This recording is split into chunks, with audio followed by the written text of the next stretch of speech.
Todo país é regido por leis. A maior de todas as leis é a Constituição. Com o tempo, os países passam por mudanças e, no Brasil, as constituições acompanharam a evolução da sociedade. A atual Carta Magna é a 7ª desde a independência do país. Em 3 de maio de 1823, foi instalada a primeira Assembleia Constituinte do Brasil. O país tinha cerca de 4,5 milhões de habitantes, mas só uma minoria participava das decisões políticas. Mulheres, escravos, analfabetos e aqueles que não tinham renda suficiente eram excluídos. Os constituintes tinham uma visão muito liberal para os interesses de Dom Pedro I, que decidiu dissolver a Assembleia Constituinte após 6 meses. Em 1824, o imperador outorgou a primeira Constituição do Brasil. Destaca-se no texto a criação do poder moderador, que estava acima do executivo, do legislativo e do judiciário, e era exercido pelo próprio Dom Pedro I. As eleições eram indiretas e foi mantido o voto censitário. Só podiam votar os homens livres que tivessem renda. Com a proclamação da República, em 15 de novembro de 1889, houve necessidade de se elaborar uma Constituição adequada à nova forma de governo. É convocada uma Assembleia Constituinte, que promulga a primeira Constituição Republicana do Brasil, em fevereiro de 1891.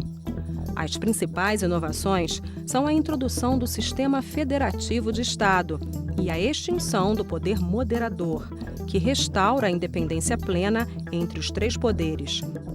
Foi abolido o voto censitário, mas manteve-se a proibição de voto às mulheres, aos analfabetos e aos indigentes. O Estado separou-se da Igreja. É criado o recurso do habeas corpus, que possibilita a libertação de pessoas presas por abuso de poder. Em 1930, um golpe de Estado, liderado por Getúlio Vargas, encerra a República Velha. É instituído um regime de exceção, com a promessa de convocação de nova Assembleia Constituinte. Isso ocorre somente 1 ano após a Revolução Constitucionalista de 1932, que forçou Vargas a cumprir sua promessa.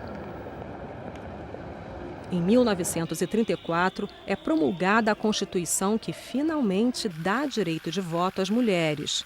O voto passa a ser obrigatório e secreto para todos os cidadãos maiores de 18 anos, mas os analfabetos continuam de fora. Os estados perdem poder para o governo central. É criada a Justiça Eleitoral e começa a se estruturar a Justiça do Trabalho. São asseguradas conquistas sociais, com destaque para a ampliação da Previdência Social. A Constituição de 1934 é a que teve a menor duração da nossa história. Em 1937, Getúlio Vargas dá um golpe de Estado em seu próprio governo e instala uma ditadura. O Congresso Nacional é dissolvido e é imposta a Constituição do Estado Novo. De inspiração fascista, a nova Carta Magna suspende vários direitos e garantias individuais, institui a pena de morte e suprime as liberdades políticas e de imprensa. Muitos opositores do novo regime são presos ou partem para o exílio. As eleições para presidente da República passam a ser indiretas.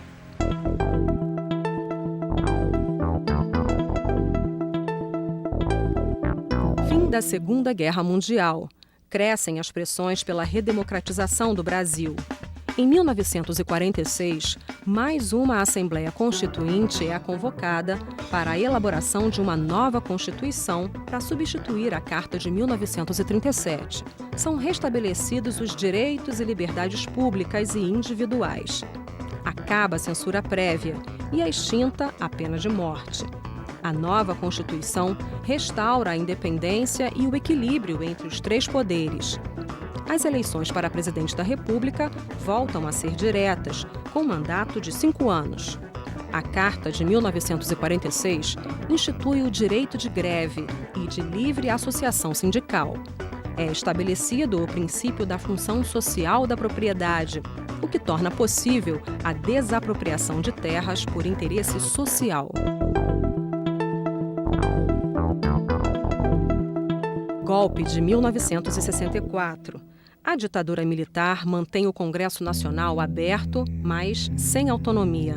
A Constituição de 1946 é alterada por sucessivos atos institucionais. Os partidos políticos são extintos e é criado o bipartidarismo com a Arena e o MDB. A eleição para presidente da República passa a ser indireta por meio do colégio eleitoral. O Congresso Nacional é coagido pelos militares a promulgar uma nova Constituição em 1967. Sob a presidência do senador Auro de Moura Andrade, realiza-se no plenário da Câmara dos Deputados em Brasília o ato solene da promulgação da nova Constituição Federal. Em dezembro de 1968, o AI-5 concede ao regime poderes praticamente absolutos, a ponto de desfigurar a Constituição que os próprios militares haviam imposto ao país. O Congresso Nacional é fechado por quase um ano. O habeas corpus é suspenso para os chamados crimes políticos. A liberdade de reunião é limitada e impõe-se a censura aos meios de comunicação.